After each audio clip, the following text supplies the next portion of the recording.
everyone. So in the last class what we have seen the basics of electrostatics and magnetostatics, and in which we have seen what is electric flux, what is the Gauss law of electrostatics, and then Gauss law of magnetostatic, what is magnetic flux, and Ampere's circuital law.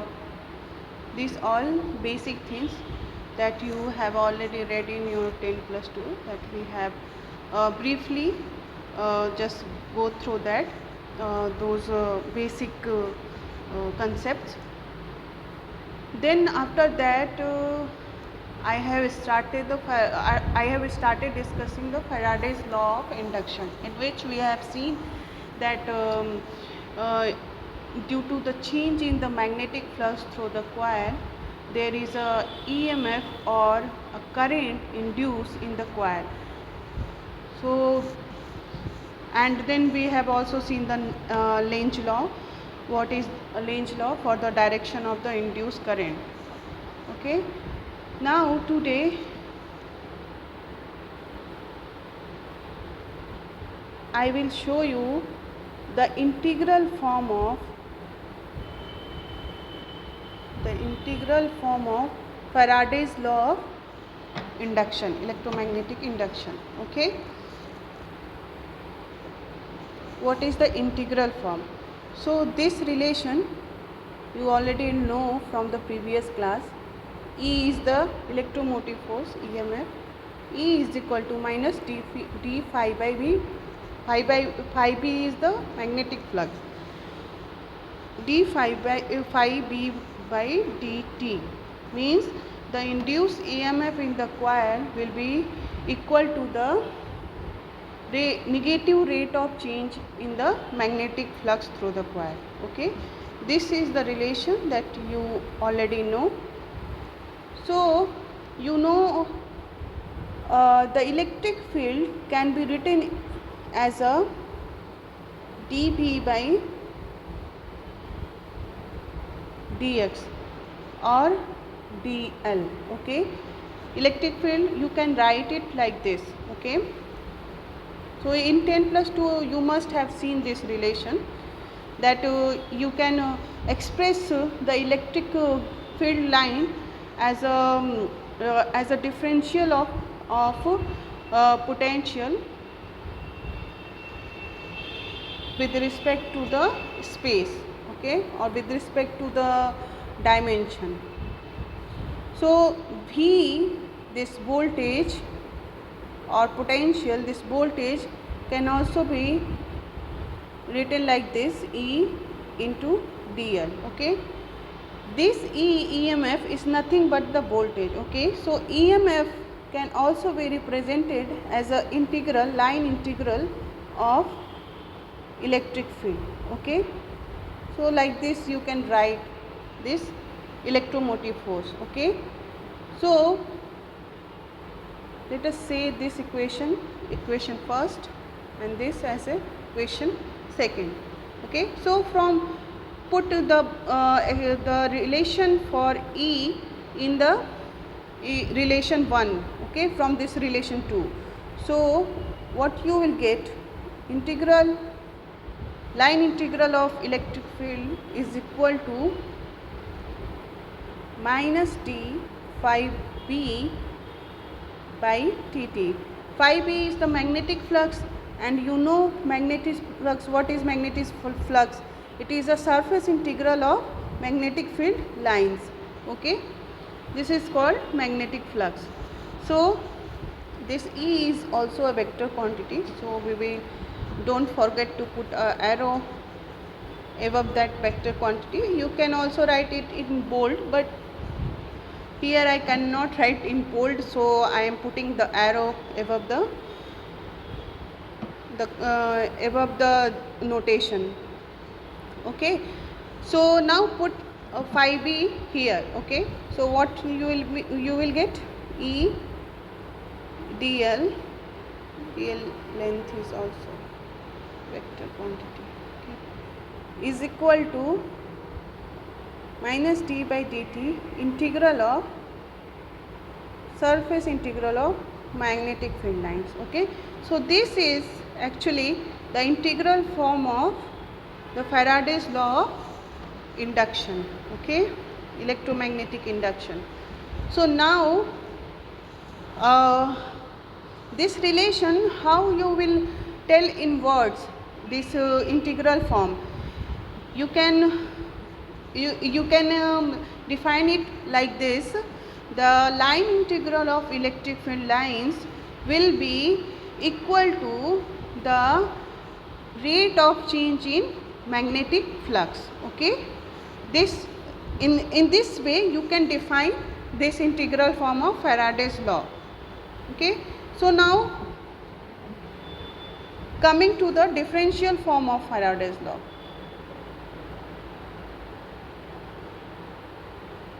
Differential form. Okay, so this is the integral form, and you know this line integral can be expressed as a surface integral by using Stokes theorem. In the previous class I already tell you that what is Stokes theorems. Okay, from that theorem you can write this line integral as a surface integral via just taking the curl of this electric field. Okay, ds. So now you can write this, let's say this is the relation 3.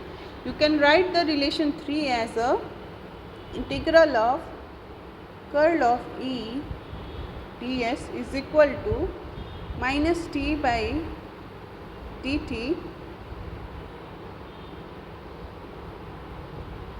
integral of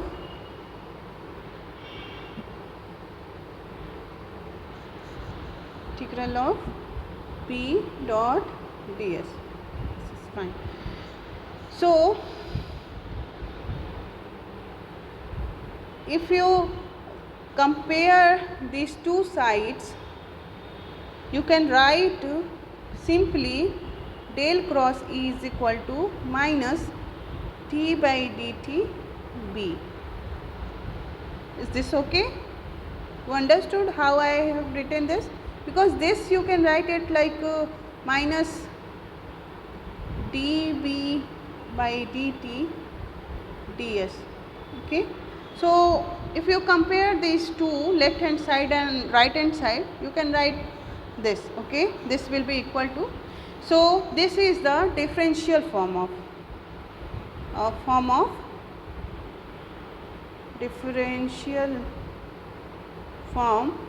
Faraday's law. Okay, so how you will define this differential form in words?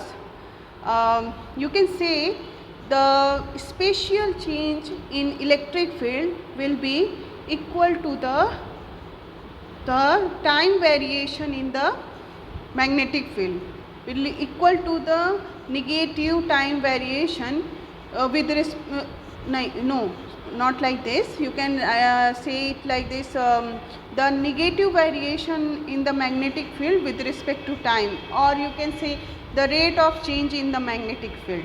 Okay, the spatial change in electric field will be equal to the negative rate of change in magnetic field. Okay, like this you can define this relation. So differential form done.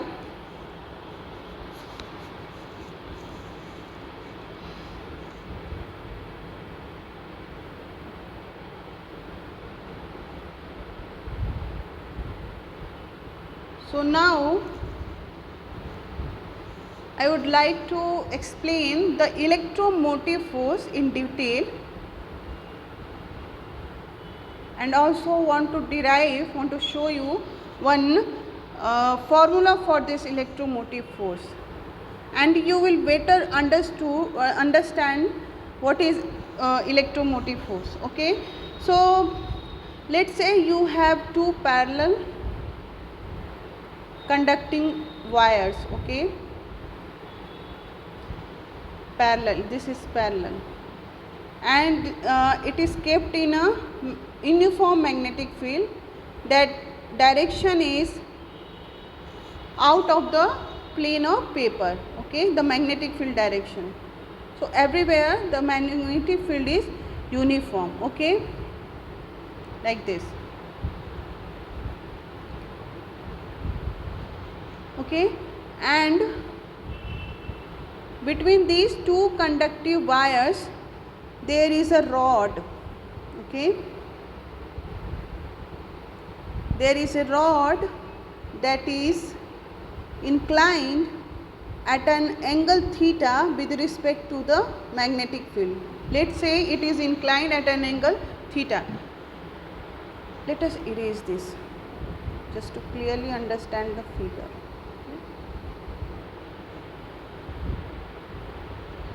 So it is inclined with respect to the magnetic field direction at angle theta, this rod, and this rod is moving with the velocity v, a constant velocity v. It is moving with the between these two parallel conducting wires, okay. So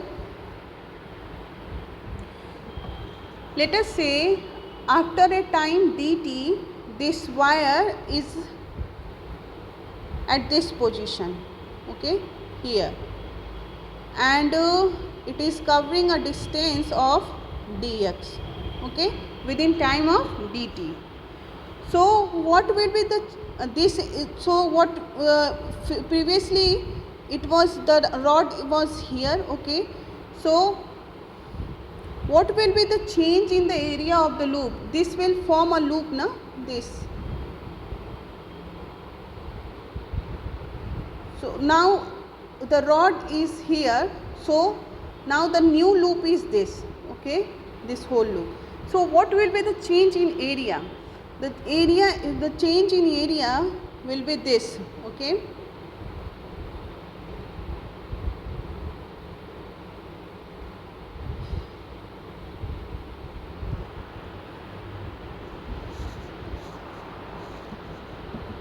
So let's say this is the length of the rod, okay. So what will be this? This will be L sin theta, okay. So this will this is looking like a parallelogram, okay. So the change in the area will be area of this small parallelogram, okay. What will be the area? L sin theta into this distance is dx, okay. Then the magnetic flux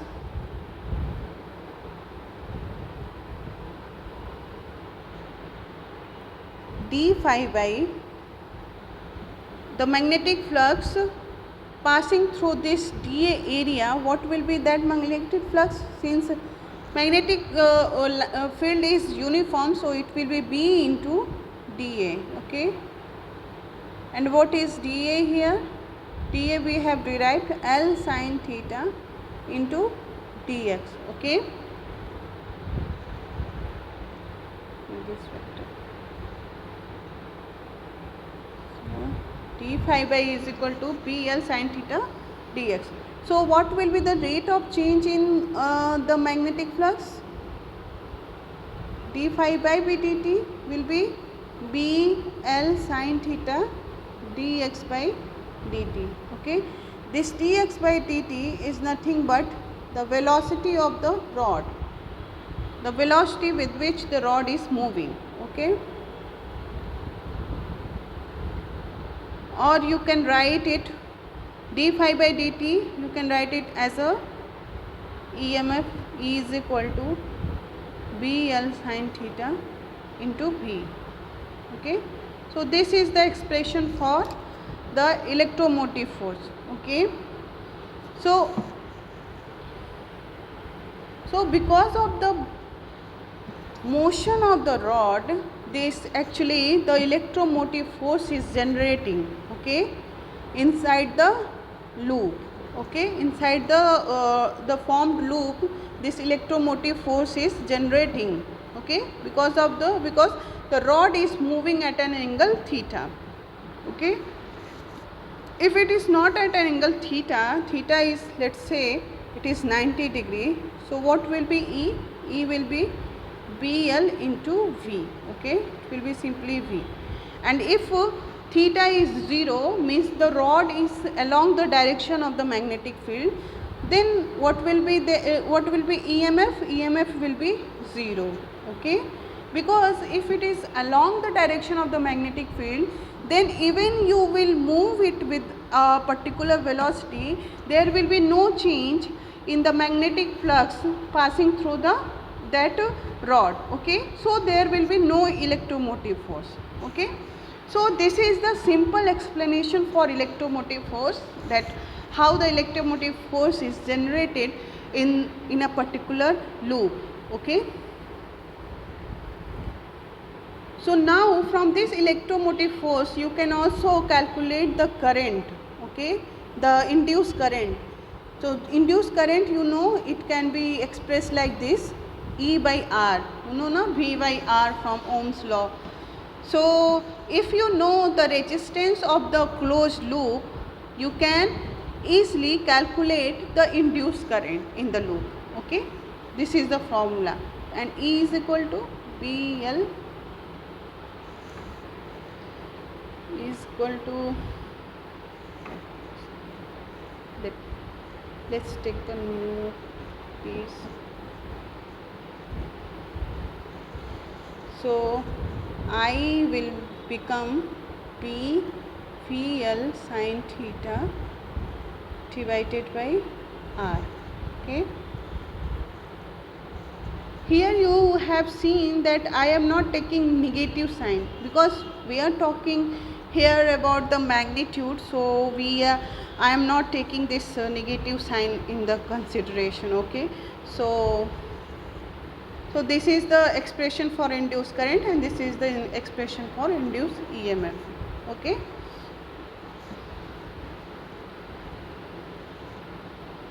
Now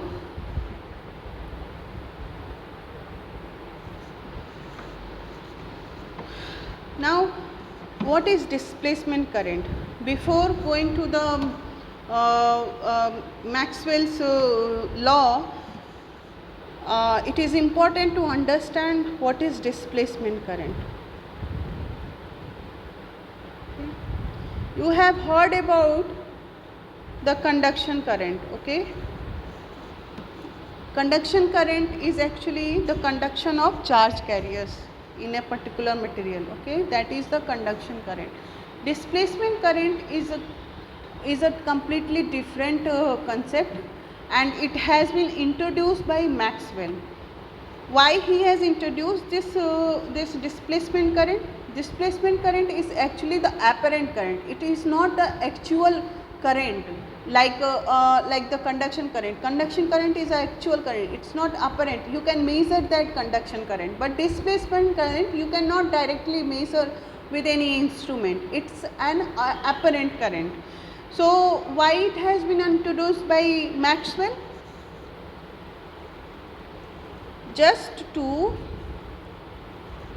explain the existence of magnetic field in free space. You know, in free space there is no charge, means there will be no conduction current. Then how the magnetic field is observed in free space?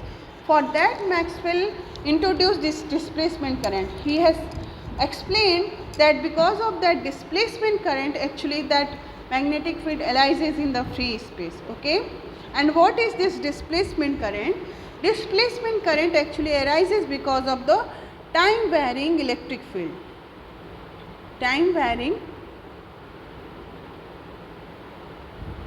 electric field, okay. For example, if you have a capacitor, okay, the plate capacitor, and it is connected with the time varying voltage,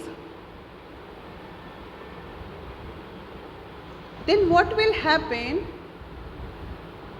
The rate of transfer of charge from one plate to another plate,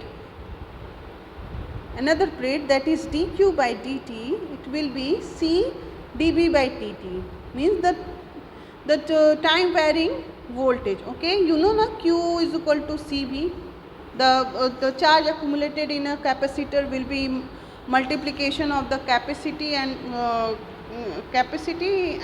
the voltage developed across the capacitor. Okay, so from here this relation came. So dq by dt you can write it like current I, okay, is equal to dv by dt, and you know C is equal to epsilon naught A by D for a plate capacitor. A is the area of the plate and D is the separation between two plates. Okay, so now you know E can be written like this, V by D. E is the electric field, so you can write it like epsilon naught A is equal to into dE by dt. I is equal to, okay, or this I, if you bring it here, it will become epsilon naught dE by dt. Okay. I by A is nothing but the current density. Okay, epsilon naught dE by dt, and this epsilon E is defined as a electric displacement. Okay, D is the electric displacement. So J can be written like this, dE by dt, and actually this current density is nothing but the displacement current density. Okay, that is the rate of, means this displacement current density is actually the rate of transfer of charge from one plate of capacitor to another plate. Okay, due to the time varying electric field. Okay, so this is the expression for this displacement current density. Okay, so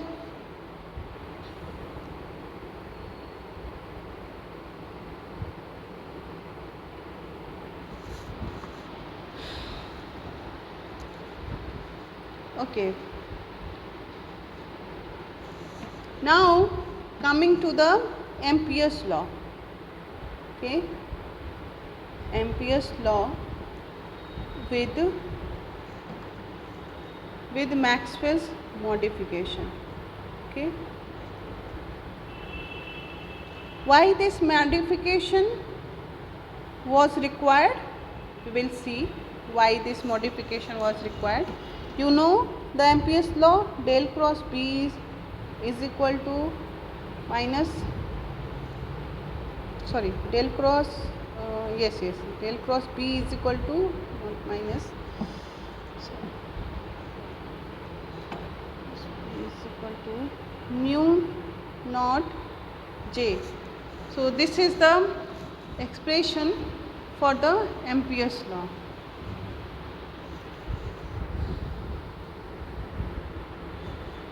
Okay, if you take divergence of this relation, means divergence of del cross B will be mu naught del J, and you know divergence of curl will be 0. It means del dot J will be 0. Okay, but from the equation of continuity for current, the equation of continuity, what is the equation of continuity? Anyone? Continuity for current, what is that equation?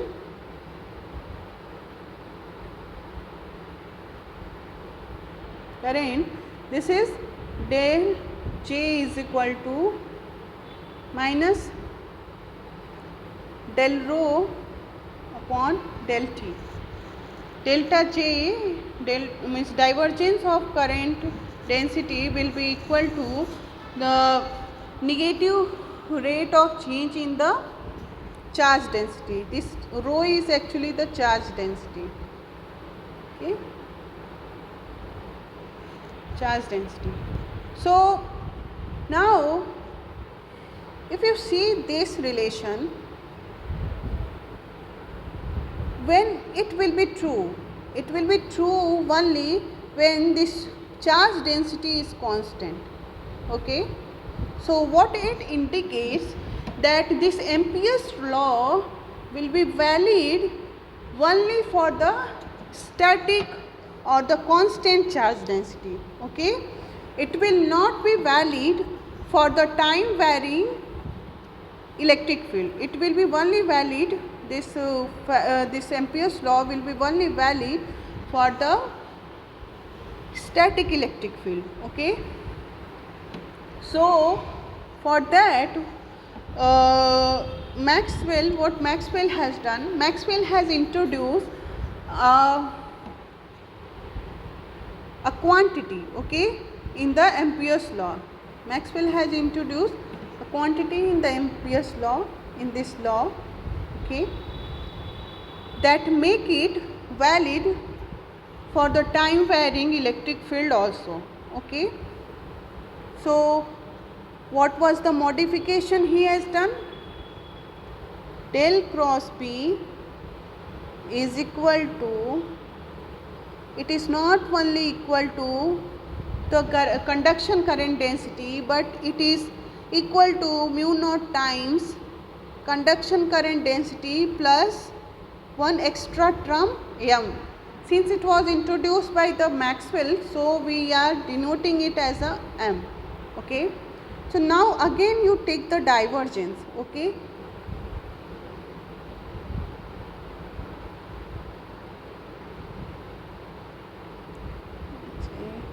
del m. Okay, so this will be 0, the divergence of curl, it always 0. So what you will get from here, J del m is equal to 0, or you can write it like this, del dot J is equal to delta dot m. Okay, it's not del, it's delta. Okay, now or del m is equal to minus del J. Okay, delta J, and you know delta J is equal to minus, from the equation of continuity, minus del rho upon del T. Okay, this we know from the equation of continuity. So it will become del rho, means delta m is equal to del rho upon del T. Okay, and from the Gauss law of electrostatic,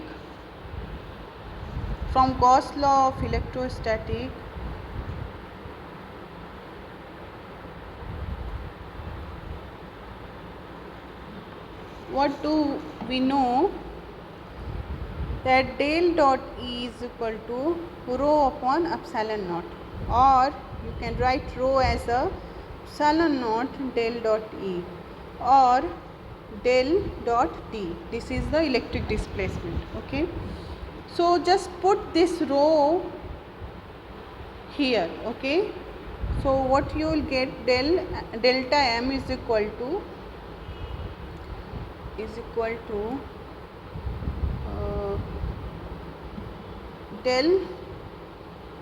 delta T divided by del T. Okay, or if you compare these two expression, you can write m as a del D upon del T.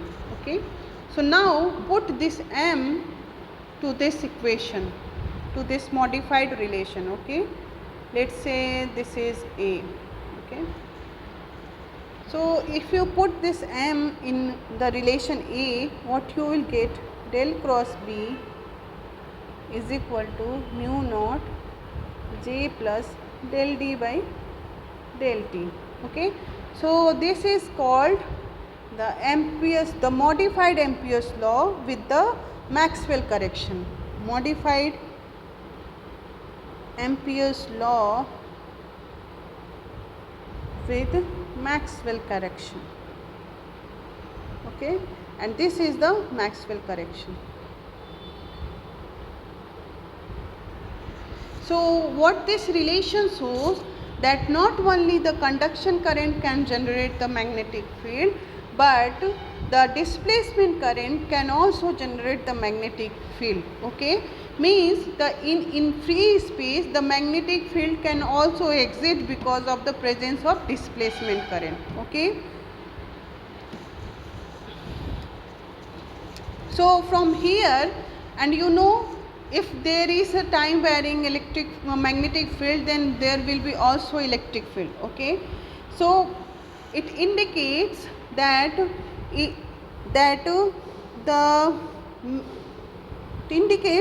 the electromagnetic field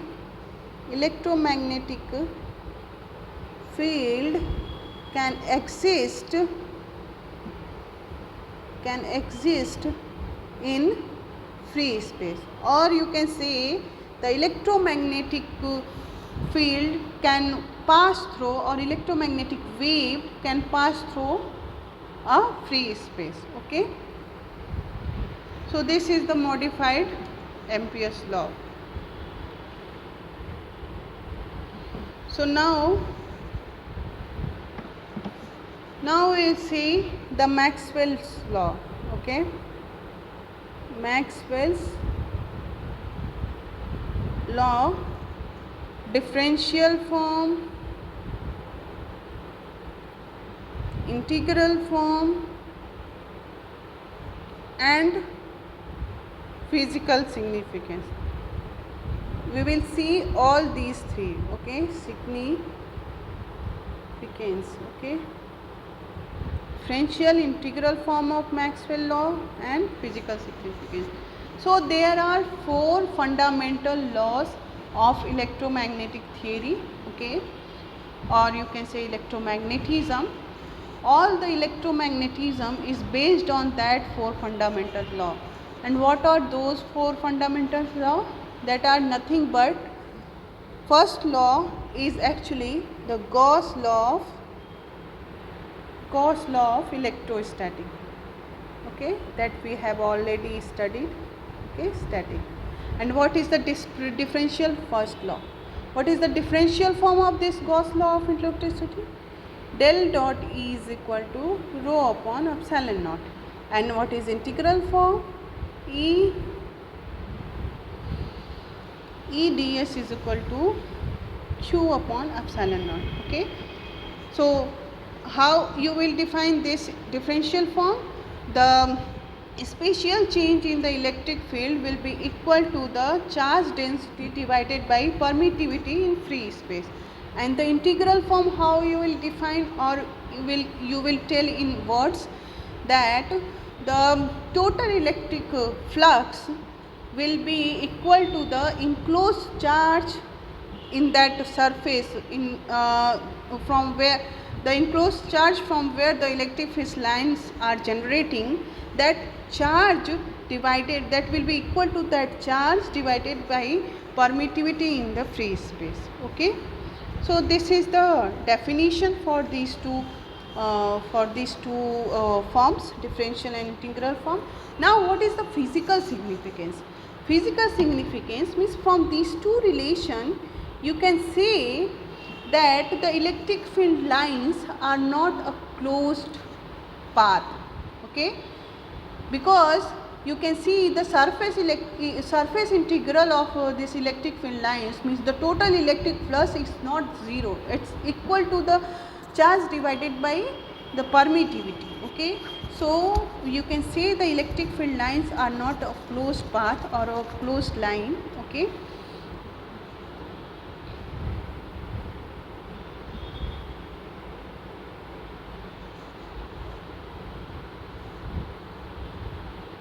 electric field lines always generate from a positive charge and go to the negative charge. Okay, plus q charge. Electric field lines are always like this, okay, like this, coming from the positive charge and going into negative charge. These lines can also exist for an independent charge, means it is not necessary that these two charges always exist in a pair. If there is only positive charge, then also you can see the lines around this charge, okay. Means electric field lines can generate from a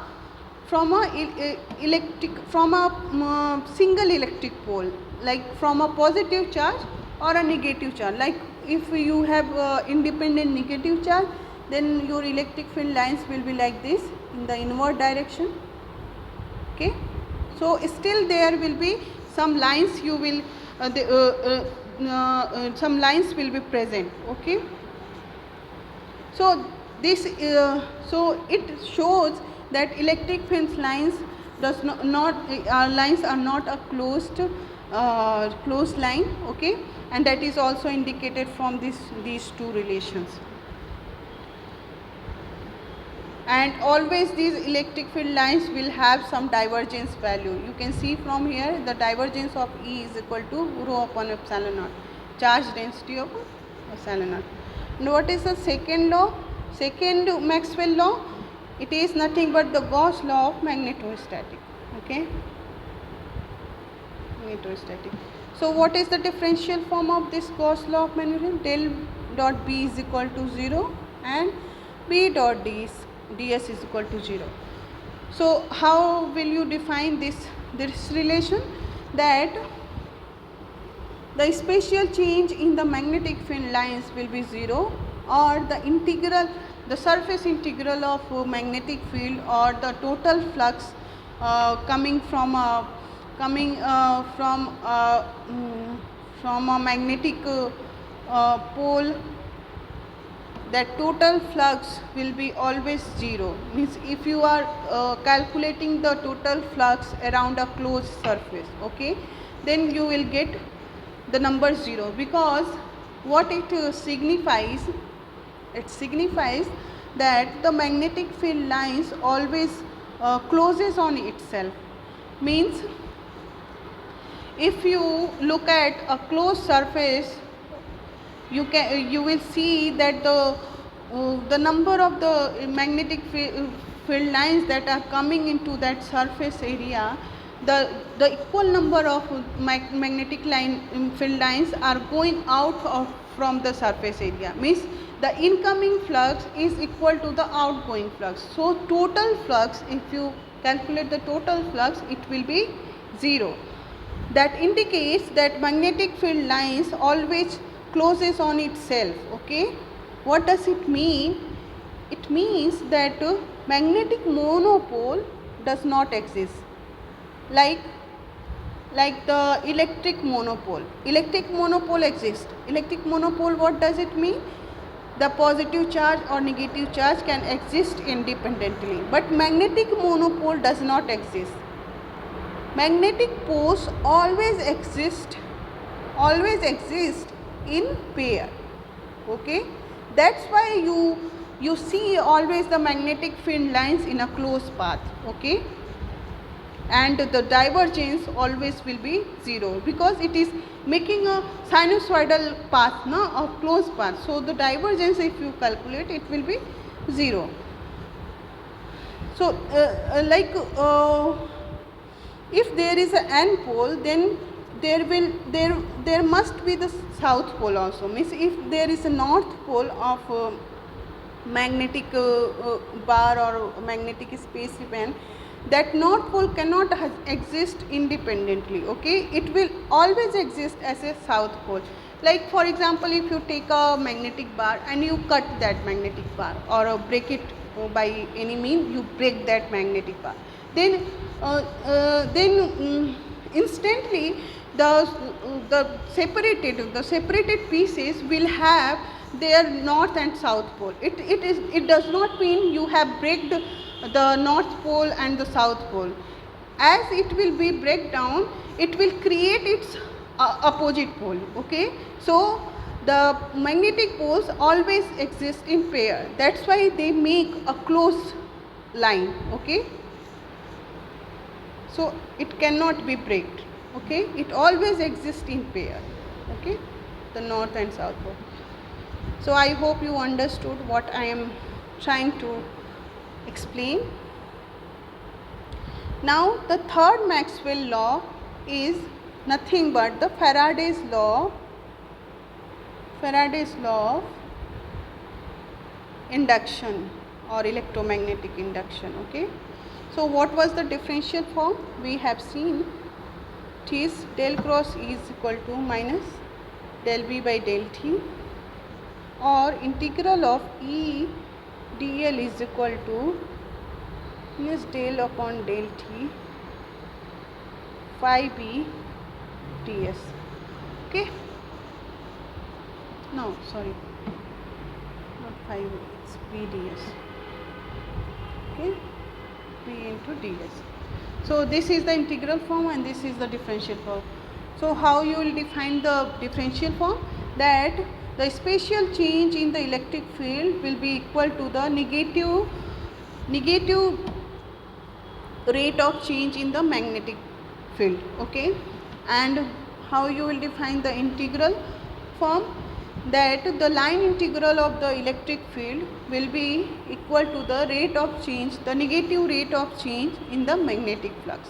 Okay, now what is the physical significance of this? So what is the physical significance? From this relation you can see that the change, the time dependent change in the magnetic field, or you can say the change in the magnetic field, can be a source of the generation of electric field. Okay, means the electric field can be generated by a magnetic field if the magnetic flux is changing with the time. Okay, so this is the physical significance, and it also shows that electric field and magnetic field are interrelated.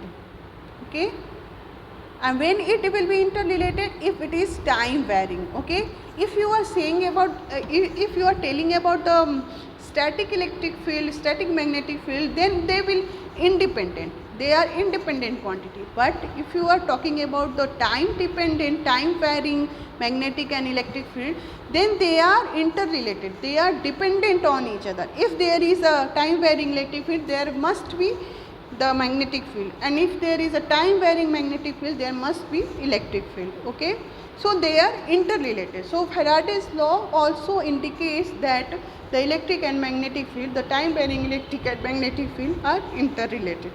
Okay, and from here actually this electromagnetic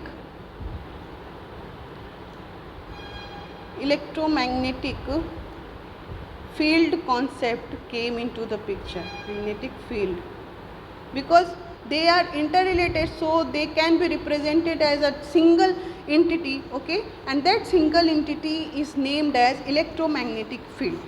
Okay, now coming to the Ampere's law, the fourth Maxwell law, that is nothing but the Ampere's circuital law with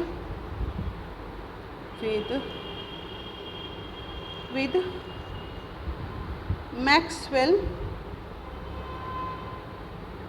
correction. That was actually the major contribution of Maxwell. Okay, in electromagnetic theory, that correction was the major contribution from the Maxwell. Okay, so what is that equation?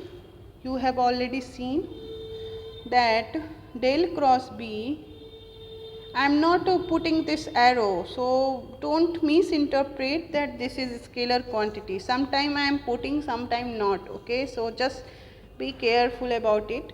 So del cross B is equal to mu naught J plus JD.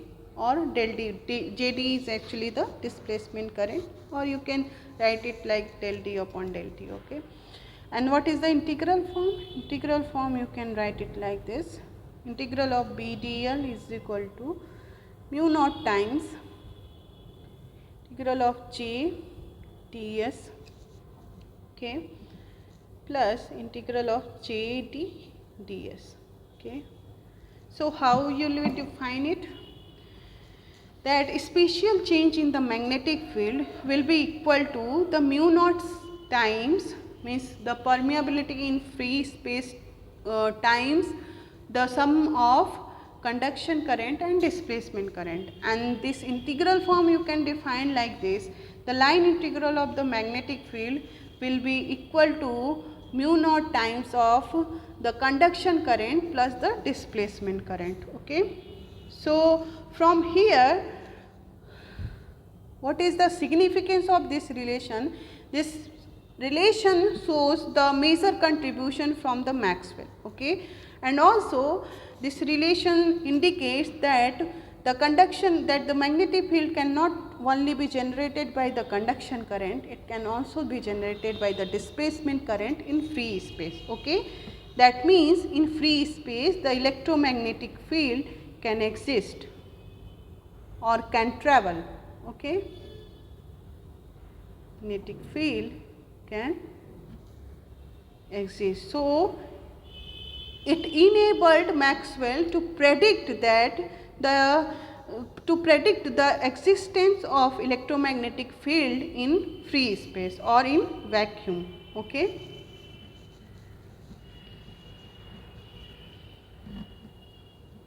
And this electromagnetic field